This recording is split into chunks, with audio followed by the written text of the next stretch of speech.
य नमः। ओम श्री सरस्वत्यै नमः। ओम श्री गुरुभ्यो नमः।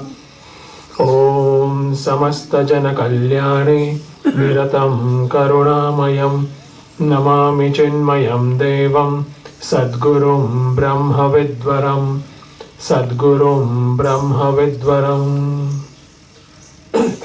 हरिओम।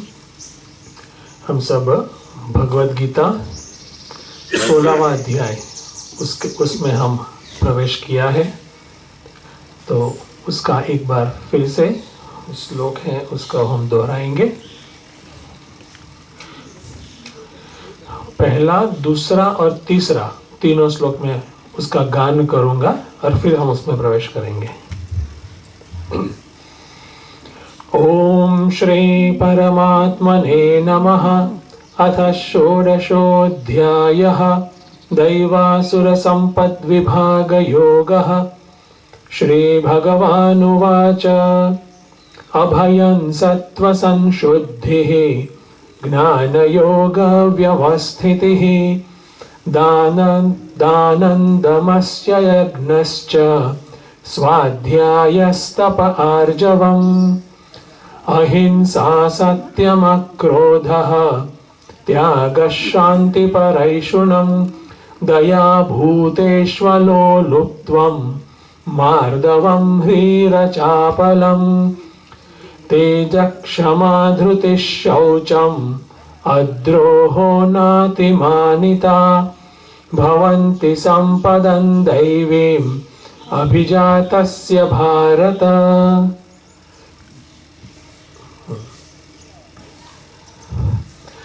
ये तीनों श्लोक है, उसमें भगवान ने टोटल 26 डिफरेंट क्वालिटीज हमें दी है, और वो 26 क्वालिटी हमारे अंदर होनी चाहिए, और वो भी अधिक मात्रा में, इतनी बने कि हमारा व्यक्तित्व, हमारी पहचान ये 26 क्वालिटी बन जाए।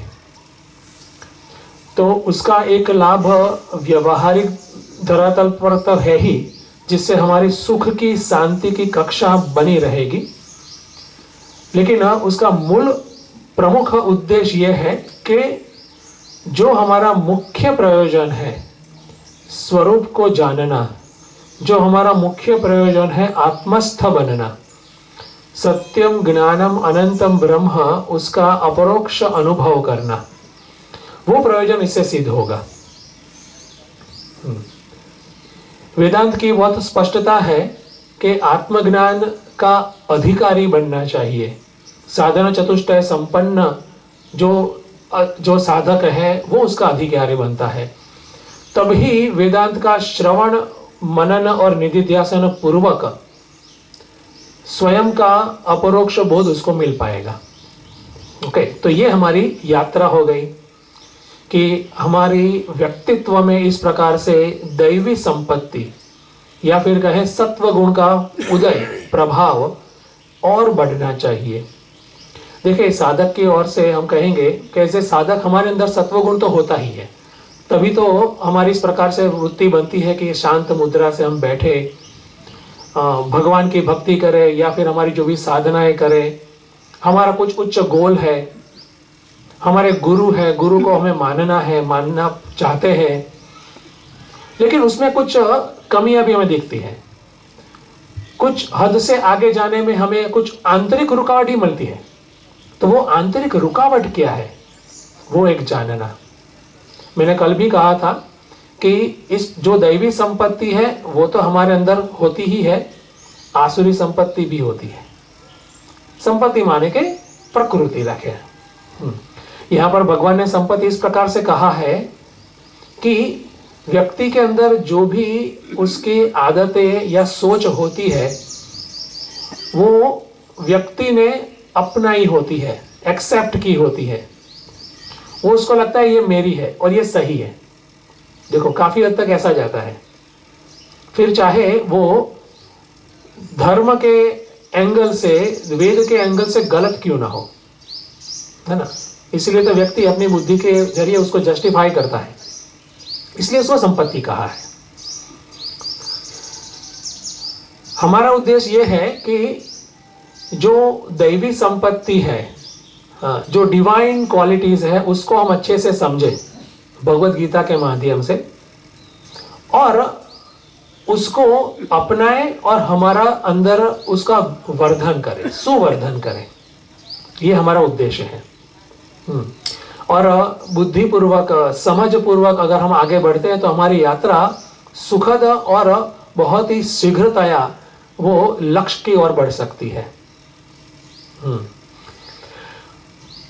तो वो एंगल से हमने कल देखा था, एक जो पहला यहां पर गुण भगवान ने बताया है, अभयम। और देखो, दैवी संपत्ति में सबसे पहला गुण भगवान ने अभय बताया है, अभयम। अभयम सत्व संशुद्धि ही। तो ये बहुत ही आवश्यक गुण है। और हमारा पूरा जीवन अगर हम देखें तो ये दोनों किनारों से हम लगे रहते हैं, कभी भय होता है, कभी अभय होता है। और ऐसा क्यों होता है? हमें भय की फीलिंग होती है या फिर अभयत्व की, बल की फीलिंग भी हमें आती है। ऐसा क्यों होता है वो भी जानना आवश्यक है। देखिए, भय कब होता है? जब हमें लगता है कि हमारा अस्तित्व का नाश होगा या फिर क्षीण होगा, तब भय की फीलिंग आएगी, भय का इमोशन हमारे अंदर आएगा। इवन सामाजिक दृष्टिकोण से देखें तो लगेगा जब हमारा मान भंग होगा या मान भंग होने की आशंका होगी तब भय होगा। व्यक्तिगत दृष्टिकोण से बात करें तो जो प्रकृति का अंश है हमारे व्यक्तित्व का, शरीर, मन, बुद्धि, एक स्थूल प्रकृति है, दूसरी सूक्ष्म प्रकृति है, इवन प्राण भी ले ले। जब हम अपने आप को इस प्रकृति अंश से तादात्म्य करके देखते हैं, और प्रकृति में तो नित्य परिवर्तन होता ही है, और वो परिवर्तन जो है हमारे मूल जो स्वभाव है, मूल स्वभाव क्या है? कूटस्थ चैतन्य, उससे विपरीत है, तो हमें वो मंजूर नहीं होता है, हम उसको एक्सेप्ट नहीं करते, इसलिए भय आता है ना। शरीर के स्तर पर बात करें तो अगर शरीर में कुछ रोग आ गया, इवन जरावस्था है, मृत्यु दिखता है कोई घटना से, तो नेचुरली हमें भय आएगा। क्यों? क्योंकि वहां पर मेरे अस्तित्व का नाश होने का मुझे भय है। लेकिन एक बात एक बहुत ही सहज है कि अगर मेरा प्रकृति के साथ तादात्म्य है तो भय जो है अवश्यम भावी है, आएगा ही आएगा। तो यहां पर भगवान तो कहते हैं कि अभयम करना चाहिए। अभय जो है हमें वो उसका विकास करना चाहिए। कैसे? सॉल्यूशन क्या है? तो देखो, सॉल्यूशन एकमात्र है कि जो हमारे व्यक्तित्व का जो चैतन्य अंश है उसके साथ योग करे। कैसे? विचार से, वेदांत विचार से, सत्य के विचार से। कैसे? भगवान के साथ योग करके, भक्ति से। ओके, इस प्रकार से अगर हम हमारे चित्त की स्थिति बनाते हैं, बुद्धि में इस प्रकार से प्रज्ञा का प्रकाश आता है, तो परिणाम स्वरूप अभयत्व सहज है। अभयत्व सहज है। जैसे प्रकृति के एरिया में अगर हम रहते हैं तो भय सहज है, और परिणाम स्वरूप हम अपने आप को एक या दूसरे प्रकार से कुछ एक सेटअप में रखते हैं। वो सेटअप से बाहर नहीं जा सकते क्योंकि भय आ जाएगा। चैतन्य के प्रकाश अगर जब बुद्धि में होता है, इस प्रकार से प्रज्ञा तेजस्वी ओजस्वी बनती है, तो अभयत्व नेचुरल है। माने पॉइंट क्या है कि सत्य का अनुसंधान करना। ओके, आत्मा भगवत वाणी जो है उससे हमारी बुद्धि को प्रकाशित कर देना। जब इस प्रकार से अगर हम हमारा एक जीवन पद्धति बनाते हैं, परिणाम स्वरूप अभयत्वम, ये अभय की वृद्धि का एक प्रकार है कि हम हमारी जो अटेंशन है उसको प्रकृति से हटाकर चैतन्य की ओर ले जाए। उसके लिए अलग अलग काफी प्रकार की साधनाएं हैं, उसकी प्रक्रियाएं हैं, लेकिन मूल में ये होना आवश्यक है, तभी अभयत्व नेचुरल होगा। और हम सब मनुष्य बुद्धि प्रधान है, तो बुद्धि का, विचार शक्ति का निवेश हमें शास्त्र, भगवद गीता, उपनिषद, उसके जो मर्म है उसको समझने में लगाना चाहिए, या फिर ज्यादा कहे तो ईश्वर अभिमुख ज्यादा से ज्यादा हमारा अंतःकरण बने उसका प्रयास करना चाहिए। जब ये होगा तब अभयत्व होगा ना, वरना भय लगा रहता है ना।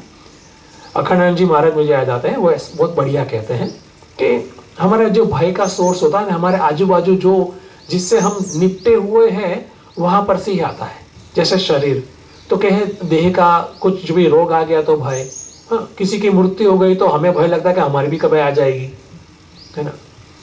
परिवार तो चाहिए, लेकिन वहां पर भी संबंधी अगर विमुख हो गए तो भय, विमुख नहीं होने चाहिए उसका भय। देखे समाज, तो क्या मान हमारा मेंटेन होना चाहिए, समाज में हमारी प्लेस बनी रहनी चाहिए, थोड़ा इधर उधर हो गया तो भय, है ना। तो ये सब जो अलग अलग एरिया है, वहां तो भय रहेगा ही, जिससे हम बंधे हुए हैं या फिर लगे हुए हैं, वो ही प्रकृति के, समाज के जो अलग अलग अंग है वो भय का कारण बनते हैं। और याद रहे, विश्व में, पूरे ब्रह्मांड में अभयत्व सिर्फ भगवान में है, सिर्फ स्वरूप के चिंतन, स्वरूप के बोध में है, ठीक है। अन्यथा तो एक या दूसरे प्रकार की परिवर्तन की श्रृंखला है, और परिवर्तन जो है कभी सुखद होता है और कभी दुखद होता है, तो वहां पर भय तो लगा ही रहेगा, ठीक है। तो ये यहां पर भगवान कहते हैं कि अभयत्व में व्यक्ति आरूढ़ हो, इस प्रकार की व्यक्तित्व, इस प्रकार की पर्सनालिटी व्यक्ति को बनानी चाहिए, अभयत्वम। और उसके बाद में एक दूसरा गुण है, दूसरा गुण क्या, कौन सा है? सत्व संशुद्धि। सत्व संशुद्धि, ये दूसरा गुण भगवान कहते हैं कि इस प्रकार के जो भी 26 अलग अलग गुण हैं उसको अर्जित करने, बढ़ाने का पुरुषार्थ व्यक्ति को करना है।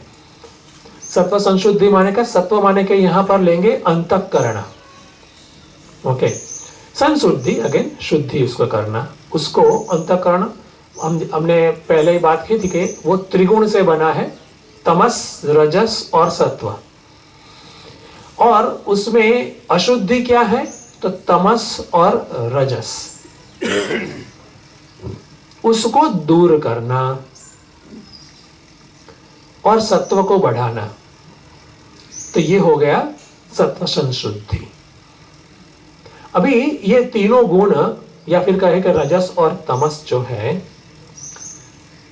वो कोई वस्तु तो है नहीं कि उसको ऐसे पकड़ के निकाल कर बाहर रख दिया।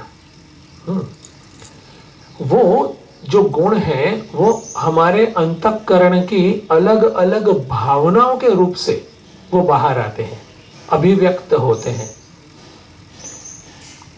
बुद्धि के विचार के रूप में वो अभिव्यक्त होते हैं, इवन शारीरिक क्रिया के रूप में वो अभिव्यक्त होते हैं। तो शरीर के लेवल पर, मन के लेवल पर, बुद्धि के लेवल पर, अहंकार के लेवल पर इस तमस को, रजस को पहचान कर उसको दूर करना, सत्व को पहचान कर उसको प्रमोट करना, हाँ, ये एक तरीका है सत्व संशुद्धि का। क्योंकि ये वस्तु नहीं है, अगर वस्तु होती तो हम उठाकर रखते थे बाहर, है ना। तो शरीर के लेवल पर भी तमस और रजस होता है, अशुद्धि होती है, ठीक है। शरीर पे लेवल पर शुद्धि का मतलब क्या है? शौच, ठीक है, शौच, शरीर को शुद्ध रखना। हमारा जो आहार है वो भी शुद्ध हो। राजसिक और तामसिक आहार, देखो भगवान ने भी बात की है आगे, है ना, राजसिक और तामसिक आहार की बात की है ना, तो वो हम ध्यान में रखें। क्योंकि अगर राजसिक और तामसिक आहार लिया तो शरीर का जो स्वास्थ्य है, हाँ, वो कम होगा। हो सकता है कि व्यक्ति को रोग ना हो सकता है, लेकिन रोग आएगा, क्योंकि वो शरीर को पोषण नहीं देते हैं। तो शरीर को जो पोषण दे, हाँ, युक्त आहार विहार, भगवान ने भी चैप्टर 6 में कहा ना, युक्त आहार विहारश्च युक्त स्वप्नावबोधश्च। तो शरीर के स्तर पर जो भी जीवन पद्धति, जो भी क्रियाएं या आदतें शरीर के स्वास्थ्य को बनाती है और बढ़ाती है, उस प्रकार की जो आदतें हैं उसको कहेंगे सत्व संशुद्धि, ठीक है। क्योंकि देखो, कोई भी हमें साधना उपासना करनी है तो हमारी शरीर तो हमारा स्वस्थ होना आवश्यक ही है, ठीक है, एक ये बात है। तो अगर शरीर स्वस्थ होगा तभी हम साधना उपासना कर पाएंगे। दूसरा कारण है, शरीर में जिस प्रकार से रोग या फिर स्वास्थ्य की स्थिति होगी, तद अनुसार हमारे प्राण और हमारे मन की भी स्थिति बनेगी, वो प्रभावित करते हैं, सब इंटरकनेक्टेड है। तो दोनों कारणों से इस शरीर के स्तर पर भी शौच शुद्धि, आहार में भी शुद्धि आवश्यक है, ठीक है। मन के स्तर पर भी ये जो सत्व संशुद्धि आवश्यक है, वो कैसे? तो देखो, मन की एक भावना है, बेस लाइन या फिर प्राकृत अवस्था में कैसी होती है? स्व केंद्रित। स्व माने या आत्म केंद्रित ऐसा नहीं, अहंकार केंद्रित, मेरा कैसे भला हो, मुझे कैसे सुख मिले, इस प्रकार की जो भावनाएं हैं वो बाधक है विश्व केंद्रित भावनाओं को डेवलप करने में। तो विश्व केंद्रित भावनाएं अगर बनानी है तो ये स्व केंद्रित भावनाएं जो है उसको हमें पहचान कर दूर करना आवश्यक है। और ये सब पुरुषार्थ का एरिया है ना। देखो, अध्यात्म का भाव क्या है? वसुदैव कुटुंबकम। अगर हमारे हृदय का भाव ऐसा है कि मैं और मेरे 3-4 लोग जो है वही कुटुंब, बाकी सब तो दूसरे हैं, अन्य हैं, पराये हैं, ठीक है, तो हम आगे नहीं बढ़ सकते, है ना। ज्ञान प्राप्त करना असंभव हो जाता है। तो इस प्रकार की जो भावनाएं हमें पता भी चलती है, उसको हम जाने और उसको दूर करने का प्रयास करें। तभी तो वसुधैव कुटुंबकम की भावना के दिशा में हम आगे बढ़ेंगे। जो हमारे गुरु ने कहा है, शास्त्रों ने कहा है, वेद में कहा है, वो दिशा में हम आगे बढ़ सकेंगे। तो मन के लेवल पर भी इस प्रकार से सत्व संशुद्धि, और सेम चीज आती है बुद्धि के लेवल पर भी। अगर हमारे जो जीवन है, हमारी भावना है, अगर वो संकुचित है तो नेचुरली बुद्धि में भी अज्ञान और जड़ता काफी रहेगी, ठीक है। उसको ही स्थूल बुद्धि कहते हैं। और स्थूल बुद्धि जो है वो अध्यात्म के सूक्ष्म विषय को नहीं पकड़ पाती। दृश्यते तो अग्रया सूक्ष्मया बुद्धिया सूक्ष्मदर्शी भी। उपनिषद कहते हैं कि ये आत्मा का दर्शन, ईश्वर लाभ किसको मिलेगा? जिसकी सूक्ष्म बुद्धि है। तो इस प्रकार से अगर स्थूल बुद्धि है तो व्यक्ति स्थूल जगत में अपने हिसाब से वो जी लेगा, उसकी जो भी स्थिति हो, लेकिन वो अध्यात्म में उसका विकास नहीं हो पाएगा। इसलिए जरूरी है सत्व संशुद्धि बुद्धि के लेवल पर।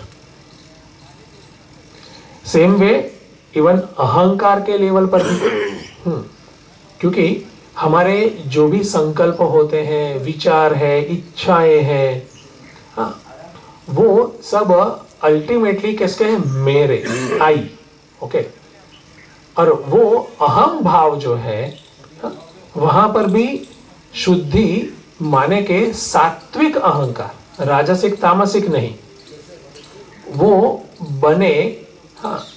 वो हमें देखना है। आपने सुना होगा कि कोई कोई व्यक्ति है, उसका एक स्ट्रॉन्ग ईगो होता है। कोई भी बात सही है या गलत, वो जांचने की या फिर किसी से विमर्श करने की तो बात ही नहीं आती। और अच्छी भाषा में लोग क्या कहते हैं कि ये व्यक्ति का स्ट्रॉन्ग ओपिनियन है। एक्चुअली स्ट्रॉन्ग ईगो होता है ना, कि ऐसा ही करना है ना। सुना होगा माय वे और हाईवे, है ना। आप मेरे हिसाब से करो वरना जाओ। ये सब क्या है? अहंकार। अरे भैया, ये तो मैंने तो देखा है उन साधकों में भी अनजाने में हो जाता है। चलो जानते तो नहीं करते, चलो ऐसा रखते हैं, वहां पर भी उसका ये इस प्रकार के अहंकार का विकास हो जाता है। तो हमें क्या सावधानी रखनी चाहिए कि सात्विक अहंकार ठीक है, निमित्त मात्र भव सव्यसाची। तो भगवान कहते हैं कि हम निमित्त बनो, इतना अहंकार ठीक है ना। कि भगवान ने, मेरे गुरु ने मुझे इस प्रकार से इस पद, इस क्रिया के लिए निमित्त बनाया है, वो ठीक है ना। इस प्रकार से भगवान की मैं भक्ति कर रहा हूं, वो ठीक है। ये क्रिया से मेरे भगवान, मेरे गुरु खुश होते हैं तो मैं करूं, ये ठीक है। लेकिन आई एम डूअर, देखो ये सब आ जाता है ना, तब बाजी बिगड़ती है, चाहे कोई भी कार्य क्षेत्र हो। तो बात यह है कि हमारे चित्त की स्थिति वो चैतन्य अभिमुख हो, ईश्वर अभिमुख हो, तब ही ये सत्व संशुद्धि होगी, एक। और दूसरा, जो भी अशुद्धि है उसको हमें अलग अलग स्तर पर जानना और उसको निकालना, वो भी जरूरी है। ओके। तो ये जिसने पुरुषार्थ किया है, जो भी साधक ने, और सत्व संशुद्धि प्राप्त की है, वो आत्मज्ञान का अधिकारी है। ठीक है। तो अभयम, सत्व संशुद्धि, और फिर तीसरा है बहुत सुंदर, ज्ञान योग व्यवस्थिति। ज्ञान योग व्यवस्थिति माने कि हमारी रुचि ज्ञान प्राप्ति में भी हो। ओके। हमारी रुचि हो सत्य जानने में, ज्ञान प्रधान हमारा व्यक्तित्व बने। कभी कभार ऐसा भी होता है साधकों में भी कि चलेगा, जानने की क्या आवश्यकता है। अरे भैया, हमारे ऋषियों ने कहा है, हमारे वेदों ने कहा है ना। भगवत गीता जो है जीवन का सार है ना। महापुरुषों ने कहा है। देखो, इसलिए माँ ने भी संयम सप्ताह में वेदांत की, है ना, श्रवण की व्यवस्था रखी है। क्यों? क्योंकि ये चिंतन आवश्यक है। और ज्ञान प्राप्ति का प्रयास एक परम पुरुषार्थ में से एक है। ये पुरुषार्थ है, यत्न पूर्वक उसका हमें अनुसंधान करना चाहिए। वेदांत का श्रवण, मनन, निधिध्यासन बहुत सुंदर तरीके से करना चाहिए। और उसमें लंबे समय तक, जब तक हमारी बुद्धि में उसकी अच्छे से धारणा न हो जाए तब तक करना चाहिए। ओके, ज्ञान योग व्यवस्थिति, उसमें हम स्थित हो।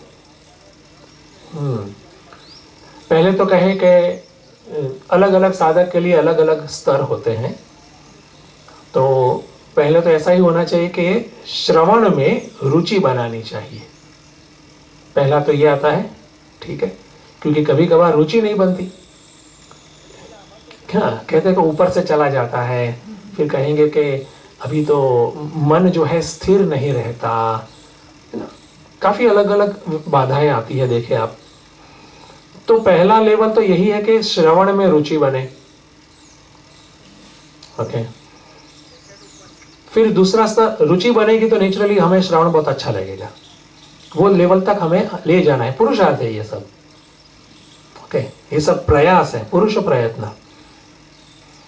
फिर दूसरा स्तर आता है कि जो श्रवण होता है उसकी जो विचार प्रक्रिया है, हाँ, वो हम उसको फॉलो करें।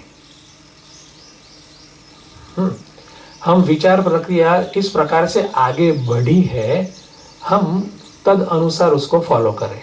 हम भी उस तद अनुसार साथ साथ में जाएं, वक्ता की विचार प्रक्रिया के साथ। ये दूसरा लेवल हो गया। और तीसरा लेवल है, ये जो विचार प्रक्रिया है, हम उसकी धारणा हमारी बुद्धि में बनाएं। इस विचार प्रक्रिया की धारणा हमारी बुद्धि में बनाएं। ये तीसरा लेवल है, लेवल 1, 2 और 3, सत्संग या फिर श्रवण का मैंने कहा। ये तीनों स्तर फिर जहां पर हम खड़े हैं उससे आगे का जो स्तर हमारे अंदर बन जाना चाहिए। तब ही ये तीनों स्तर अगर हो गए, लेवल्स हो गए, तब ही हम वेदांत का जो चिंतन या फिर मनन कर पाएंगे। श्रवण के बाद का जो स्तर है ना, वो दूसरा है मनन। तब ही मनन पॉसिबल होगा। काफी साधक इस प्रकार से कहते भी है कि स्वामी जी जब सुनते हैं, श्रवण करते हैं या पढ़ते हैं, तब विचार प्रक्रिया अंदर चलती है, लेकिन पुस्तक बंद कर दिया, श्रवण खत्म हो गया, तो विचार प्रक्रिया भी स्टॉप हो गई, वो स्विच ऑफ हो गई। हाँ, क्यों ऐसा है? क्योंकि वो तीनों लेवल्स जो है हमने पास नहीं किए हैं। तो फर्स्ट, सेकंड एंड थर्ड रुचि बने पहला, फिर दूसरा आता है वो विचार प्रक्रिया को फॉलो कर सके, इतना स्थैर्य हो, इतना एकाग्रता हो। और तीसरा है हमारी बुद्धि में जो पूरी विचार प्रक्रिया है उसकी धारणा बने, तब जाकर मनन हो पाएगा। तो यहां पर कहते हैं ज्ञान योग व्यवस्थिति, उसमें निष्ठा हो, है ना। व्यवस्थिति माने कि उसमें निष्ठा हो, पता है, स्पष्टीकरण है अंदर कि मेरे भगवत प्राप्ति के लिए ये एक बहुत ही अमूल्य अनिवार्य अंग है, रास्ता है, आवश्यक है, उतनी स्पष्टता हो। यदवा तदवा कैजुअल एफर्ट नहीं कि चलो सुन लिया, थोड़ा थोड़ा पढ़ लिया, नो, है ना। जैसे कोई व्यक्ति बिजनेस करता है या फिर जॉब करता है तो कैसा उसका प्रयास होता है, नित्य प्रयास होता है। सेम वे यहां पर भी एक नित्य प्रयास हो, महीने में एक बार या फिर जब कोई सप्ताह लगा, ये सप्ताह है वगैरह, तब कर दिया, फिर नेक्स्ट टाइम, ऐसा नहीं।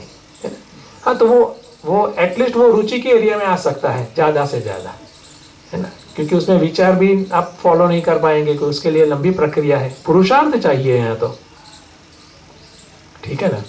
तो ज्ञान योग माने के श्रवण मनन निधिध्यासन, ओके, मनन अच्छे से होगा तभी तो उसको उसके ऊपर ध्यान होगा, वो सत्य के ऊपर, हाँ, वो स्वरूप के, सत्यम ज्ञानम अनंतम ब्रह्म, तो ज्ञान क्या है तो उसके ऊपर तभी निधिध्यासन हो सकेगा।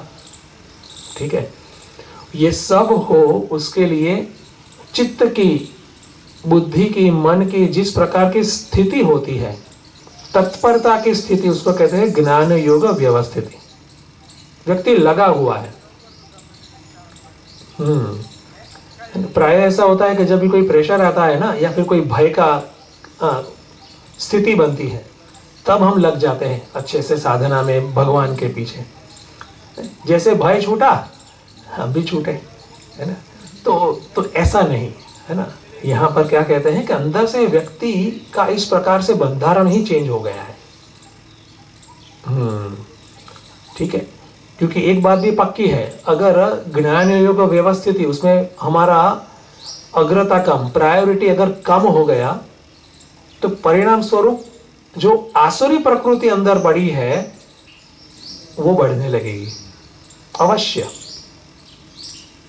अवश्य। जैसे हम घर में बैठे हैं, हाँ, स्वाध्याय करना है, पाठ करना है, अगर नहीं करते हैं तो थोड़ी देर में हम क्या करेंगे, तो थोड़ी देर में हम मोबाइल ले लेंगे हाथ में, कुछ खाना खाएंगे, किसी से गप्पे लगाएंगे, ऐसा ही कुछ होगा, है ना। तो इसीलिए आवश्यक है कि हम अपने आप को इस प्रकार की दैवी प्रवृत्ति के साथ जोड़े, योग करें। ठीक है, ज्ञान योग व्यवस्थिति। और एक दूसरी बात है, एक तो बात हुई कि इस प्रकार से श्रवण प्रधान हमारा एक जीवन का एटीट्यूड हो। दूसरी बात है कि यथा ज्ञान जीवनम, ये दूसरी बात है। जिस प्रकार का हमारा ज्ञान है, हमारी समझ है, तद अनुसार का ही हमारा जीवन हो, उसको कहते हैं ज्ञान योग व्यवस्थिति। ज्ञान एक है और आचरण दूसरा है। ठीक है, हमारी समझ इस प्रकार से है कि हमें, एग्जाम्पल दे रहा हूं कि हमारी समझ इस प्रकार से है कि हमारा जो भी हमारे स्वास्थ्य की स्थिति है, अकॉर्डिंगली हमें भोजन लेना चाहिए, या फिर इवन उपवास भी करना चाहिए, लेकिन आचरण अन्यथा है, तो स्वास्थ्य तो बिगड़ेगा ही, वो तो एक है ही, नेचुरल है। लेकिन हमारा जो ज्ञान है उसका अपमान भी है। हमारे ज्ञान का अपमान है, बुद्धि का अपमान है। यहां तक कि जो ज्ञान देने वाला है उसका भी अपमान है। ज्ञान योग व्यवस्थिति बहुत बड़ी चीज है। गुरु का अपमान, गुरु ने कहा इस प्रकार से आप करो, साधना करो, इस प्रकार से जियो, संयमित रूप से जियो, जो भी हमने हमको उपदेश दिया है, वेद ने उपदेश दिया है, हम समझे हैं, ऐसा नहीं कि हमें नहीं पता है, लेकिन आचरण अगर अन्यथा है, हाँ, तो वो ज्ञान योग व्यवस्थिति नहीं है। ठीक है, तो यथा ज्ञान आचरणम, यथा ज्ञान जीवन, ये भी ज्ञान योग व्यवस्थिति है। और देखिए उसमें एक ज्ञान योग व्यवस्थिति नहीं करते हैं तो एक बड़ा सा हमें नुकसान भी है। मैं नुकसान थोड़ा बता देता हूं, फिर आगे बढ़ते हैं। नुकसान क्या है, अगर यथा ज्ञान आचरण नहीं किया तो हमारी बुद्धि हमें टोकेगी, हमारी बुद्धि हमें कहेगी कि ये गलत कर रहे हो, करना तो ऐसे चाहिए, ठीक है, ये गलत कर रहे हो, हमें समकाय शिरोग्रीव के साथ साधना करनी चाहिए, या फिर साधना तत्परता के साथ करनी चाहिए, सदव्यवहार, जो भी अलग अलग एरिया है, जो भी हमारा ज्ञान की स्थिति है। ऐसा नहीं कि वेदांत ये कहता है या फिर इस शास्त्र में ये लिखा है, मुझे जो पता है, जो मुझ में मानता हूं, मैं समझता हूं, तदनुसार अगर व्यवहार नहीं किया है तो हमारी बुद्धि हमें टोकेगी। ठीक है, और फिर भी हम करते रहते हैं, फिर भी करते हैं तो क्या होगा, थोड़े समय के बाद धीरे धीरे धीरे करके बुद्धि का ये जो टोकना है ना वो बंद हो जाता है। जैसे कोई बच्चा भी अगर बड़ों की बात नहीं मानता है तो बड़ी कब तक बोलेंगे, बड़े क्या बोलेंगे, इसको कहने का कुछ फायदा नहीं है, कहते हैं ना, तभी छोड़ो उसको, इग्नोर कर दे। तो सेम वे बुद्धि भी अभी इग्नोर करती है, क्योंकि मन में इस प्रकार से दृढ़ता है, जड़ता है। और परिणाम स्वरूप बुद्धि की जागृति कम हो जाती है। ये बहुत बड़ा लॉस हो गया। बुद्धि की जागृति कम माने कि बुद्धि में ज्यादा अंधकार, अज्ञान वो बढ़ता है। इसीलिए साधक के लिए आवश्यक है, भक्त के लिए आवश्यक है, शिष्य के लिए आवश्यक है, वो सिंसियर रहे, यथा ज्ञान यथा समझ उसका आचरण हो, उसका जीवन हो। फिर चाहे उसके जो क्रियाएं हैं कम हो लेकिन परफेक्ट हो, है ना। गुरुदेव स्वामी चिन्मयानंद जी भी कहते हैं कि परफेक्शन इज अ मस्ट। सभी क्रियाओं में, फिर वो ऑर्डिनरी हो या फिर हमारी साधना की हो या हमारी लौकिक हो, हमारी रूटीन हो, उसमें हमारा जो आचरण है वो एकदम बेस्ट और परफेक्शन युक्त होना चाहिए। तो इस प्रकार की केयर ये व्यक्ति करता है। ठीक है, तभी तो बुद्धि की जो जागृति है वो बढ़ती है। अगर वो दिशा में नहीं जाते हैं तो क्या होगा, घटेगी, डाउन होती जाएगी। ठीक है, तो कोई क्रिया विशेष से ये अध्यात्म में आगे बढ़ना वो मुश्किल है, ऐसा नहीं होता है। वो क्रिया प्लस हमारी भावना प्लस हमारी बुद्धि की स्थिति, सब कॉम्बिनेशंस काफी है। ठीक है, तो ज्ञान योग व्यवस्थिति ही, तो अभयम सत्व संशुद्धि ही ज्ञान योग व्यवस्थिति ही। उसके बाद आता है दानम। हाँ, दानम, देखिए दान अगर व्यक्ति, ये भी एक बड़ा सा गुण है, दैवी संपत्ति है। दैवी संपत्ति, यज्ञ दान तप कर्म पावनानि मनीषिणाम, यही भगवद गीता में आगे है ना, 17th-18th चैप्टर में भगवान भी कहते हैं। उपनिषद में भी यह कहा है दान का महिमा है। तमेतम वेदानुवचनेन ब्राह्मणा विविदिशन्ति यज्ञेन दानेन तपसा अनाशकेन, बृहदारण्यक उपनिषद। ओके, तो दान का भी बहुत बड़ा महत्व है। दान व्यक्ति को करना चाहिए नित्य, डेली लाइफ में, रेगुलरली। और अगेन, हाँ, एक है कि हम ऐसा जाने के क्या करना चाहिए क्या नहीं, और दूसरा साथ साथ में क्या है, हम समझे उसको क्यों ऐसा करना चाहिए। ठीक है, वाई, क्यों इतना इसका इंपॉर्टेंस है। तो देखो, दान के बारे में बात करते हैं तो क्यों दान इंपॉर्टेंट है वो बताते हैं। दान जो है, हमारे अंदर एक बड़ा सा रिपु, एक दुश्मन बैठा है, उसको दूर करने की प्रक्रिया है। बाह्य रूप से तो किसी को लाभ हम देते हैं, किसी को हम एक हेल्प करते हैं, वो आता है, लेकिन आंतरिक रूप से ये जो रिपु है, दुश्मन, उसको दूर करने की प्रक्रिया है। और वो जो रिपु क्या है, लोभ। लोभ, और ये लोभ हमारे अंदर डीप डाउन बैठा है। बहुत गहराई तक है लोभ। और क्यों ऐसा है, उसका भी कारण हमारा ये देहात्म बुद्धि का बोध ही है। देखिए, एक महात्मा बहुत सुंदर तरीके से कहते थे कि जब भी व्यक्ति का जन्म होता है तो हम देखते हैं कि कोई बच्चा है अपनी माता से एकदम चिपक कर रहता है, क्योंकि उसको डर लगता है। ठीक है, दुनिया से डर लगता है। उसको जैसे जैसे बड़े होता है तो एक चीज छोड़ता है, दूसरी पकड़ता है। ठीक है, खिलौना पकड़ेगा, फिर जैसे बड़ा होता है बड़ा खिलौना पकड़ेगा, वो चलता रहता है याद।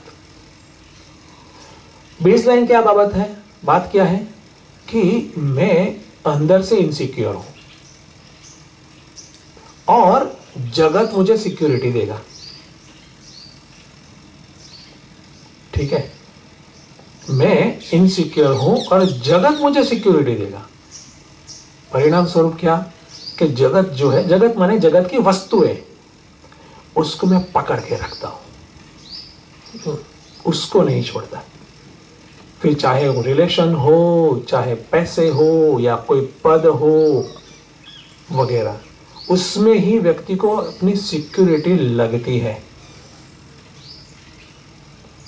ठीक है, ये प्राकृत बुद्धि है। प्राकृत बुद्धि का चमत्कार ऐसा ही होता है। और फिर आगे नेक्स्ट क्या सोचेगी बुद्धि इस प्रकार से कि अगर मेरे पास ये चीज ज्यादा है तो मैं ज्यादा सिक्योर। वर्तमान धन मेरे पास है, लेकिन पता नहीं कितना चलेगा, या फिर कभी ना कभी तो वो खत्म हो जाएगा, और बटोरो, ऐड करो। ठीक है, तो ये ज्यादा अच्छी चीज है और उसको मुझे लेना ही चाहिए, इस प्रकार का जो भाव है ना, हमें लगता है कि एकदम बहुत ही निर्दोष भाव है। अरे यही लोभ है। दिस इज लोभ, ग्रीड।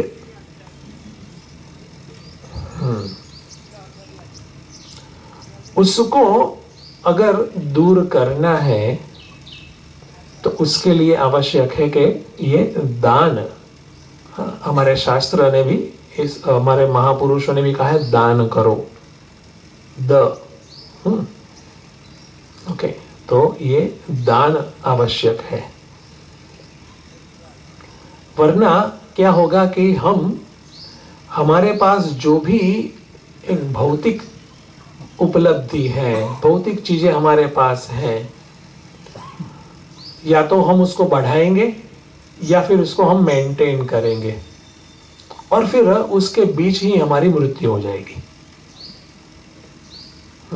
उसके बीच ही माने कि हमारी बुद्धि में वही चीज रहेगी, वही चीज हमारी बुद्धि में रहेगी। वहां पर ही हमारा आश्रय बोध रहेगा, ईश्वर में नहीं। ना, ईश्वर में प्लस, या फिर ईश्वर को कहेंगे हमें ये सब चीजें मेंटेन करके दो आप, क्योंकि मेरा आश्रय बोध यहां पर है। देखें आप, गुरु में नहीं, क्योंकि मुझे ये सब चीज में ही आश्रय बोध दिखता है। वो काटने के लिए आवश्यक है कि दान करें। ये बहुत ही एक्चुअली ये आध्यात्मिक प्रक्रिया है, साधना है। सिर्फ ऐसा दे देना ऐसा नहीं है, वो अच्छी साधना है, बड़ी साधना है। ठीक है, दान अलग अलग प्रकार के हैं। ठीक है, उसमें मैं नहीं जाता, विद्रव्य दान है, अलग अलग है ना, सेवा करना, ये समय का दान है, हमारी स्किल्स है वगैरह, वो भी, लेकिन वो देना वो आवश्यक है। तो इस प्रकार से व्यक्तिगत रूप से ठीक से हमें इसका लाभ मिलता है। अगर हमारे जीवन में लोभ बढ़ा, हमारे हृदय में लोभ बढ़ा, तो वही हमें आध्यात्मिक रूप से आगे बढ़ने में रोकेगा। देखो, व्यक्ति को अपनी सोच ही रोकती है ना। ये जो सोच है ना, यही रिपू होती है। अभी बताया कि ज्यादा तो अच्छा ही है, ये सोच ही लोभ है। ठीक है, ये लोभ किस प्रकार से पता चलेगा? ऐसे ही। ठीक है, किसी का धन मेरे पास आ जाए कि इसका धन तो यार मैं ले ही लूंगा, इस प्रकार की जो सोच है ना, यही मत्सर है कि मैं किसी का छीन लूं। तो जो रिपु, षड रिपु है, काम क्रोध लोभ मोह मद मत्सर, ये अलग अलग प्रकार की सोच के माध्यम से ही एक्सप्रेस होते हैं, अभिव्यक्त होते हैं। तभी हम पकड़ सकते हैं उसको कि हाँ देख मेरे अंदर ये है, ये नहीं चाहिए, ये भावना गलत है। ऐसा। ठीक है, तो दानम, और दान का एक दूसरा भी एक लाभ है। ये तो व्यक्तिगत रूप से मैंने कहा कि लोभ को हम काउंटर कर सकते हैं, लोभ को कम कर सकते हैं और आध्यात्मिक रूप से आगे बढ़ सकते हैं। दूसरा लाभ इवन सामाजिक स्तर पर भी है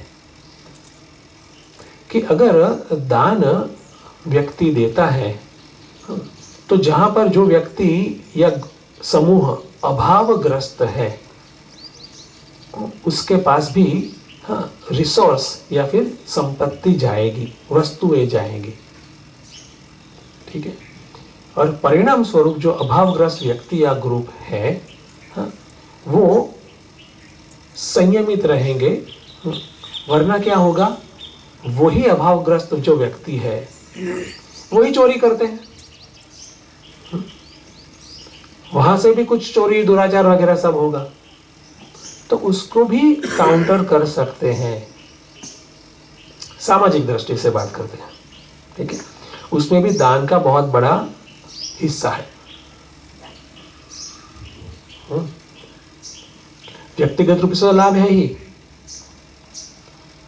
और तीसरी बात कहूं तो ये जो दान है ना, दान एक टेस्टिंग मशीन भी है ना। अगर हमें लगता है कि हम पूर्ण रूप से अभी स्वस्थ है या फिर काफी हम आध्यात्मिक रूप से आगे बढ़े हैं, है ना, हम अभी अनासक्त है ना, तो दान करेंगे तो पता चलेगा कि अंदर एक्चुअली कितने अनासक्त हैं।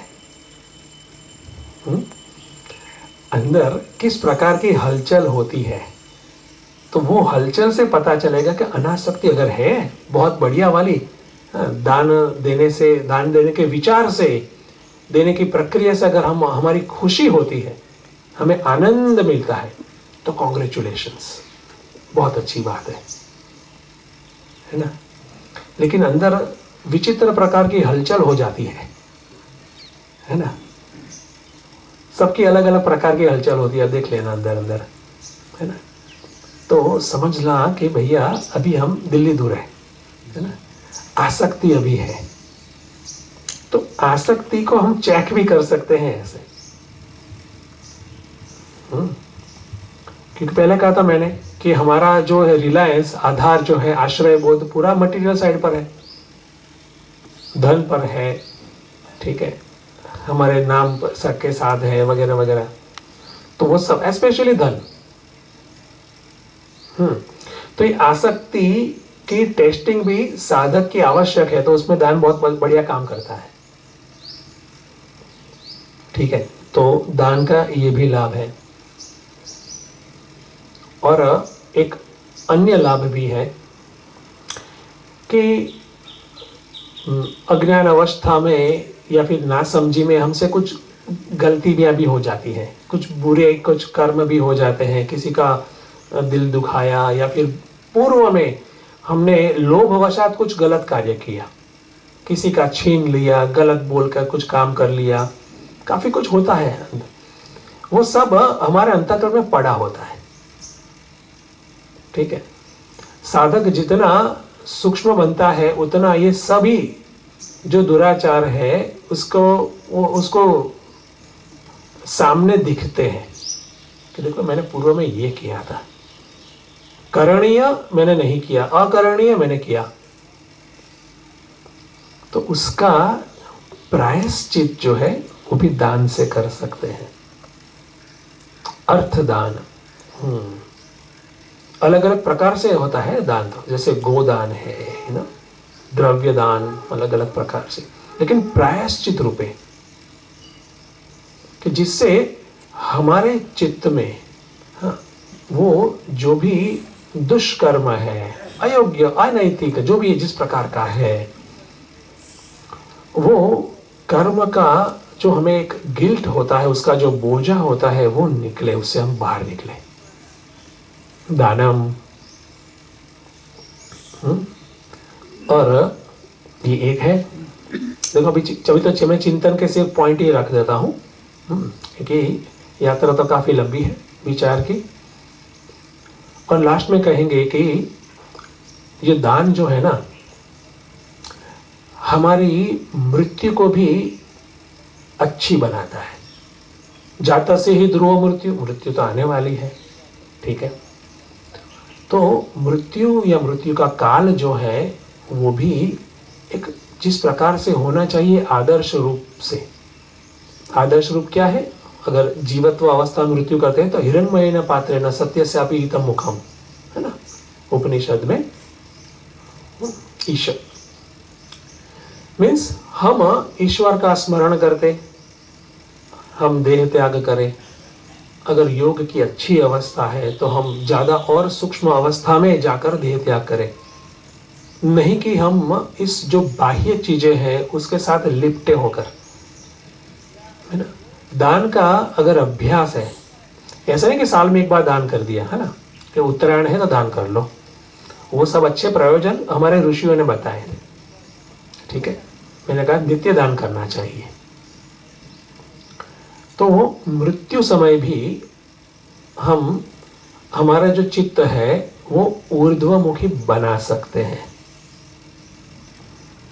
वरना ये सब ऐसी घड़ियां हैं जब जब जब जब वहां जो भी हमारा जो भी बाकी कुछ जो भी होमवर्क है वो सब सामने आता है। माने अगर हमारी आस्था धन में है, जन में है, संपत्ति में है, तब वही सामने आएगा, क्या है मेरे से चला जाएगा। अगर आस्था आसक्ति लोगों में है तो क्या हाय हाय मेरे बाद उसका क्या होगा, अरे वो ज्यादा सुखी रहेंगे, मुझे ऐसा तो क्या होगा उसका, है ना। तो हमारी जो मृत्यु है वो भी बेटर बनती है। और देखो मृत्यु काल में भगवान ने भी कहा है ना, अंतकाल में मामेव अनुस्मरणम, तो जो मेरा स्मरण करता है वो मुझको ही प्राप्त होता है, तो हमें भी यही करना है। तो द्रव्य जो है, उसके ऊपर की हमारी निष्ठा जितनी कम होगी उतना ही हमारा मन, हमारा चित्त ऊर्ध्वमुखी जीवन काल में भी और मृत्यु काल में भी बनेगा। इसलिए दान आवश्यक है। दान हमारी नीड है, सामने वाले की तो होगी व्हाटएवर, ये स्पष्टता होनी चाहिए, ये हमारी नीड है, ठीक है। हमारे अंदर के लोभ को निकालने की एक दवा है उसकी, है ना। ये दान बहुत बड़ी साधना है, यस, हर कोई कर सकता है क्योंकि यथाशक्ति होता है, वो करना चाहिए, ठीक है। दैवी संपत्ति है। समय हो गया है, अभी आगे का दूसरे भी कुछ क्वालिटीज हैं, कल देखते हैं। पूर्णमद ओम पूर्णमद पूर्णमिदं पूर्णात् पूर्णमुदच्यते पूर्णस्य पूर्णमादाय पूर्णमेवावशिष्यते। ओम शांति शांति शांति। हरि ओम श्री गुरुभ्यो नमः। हरि ओम। हरि ओम। जय मां।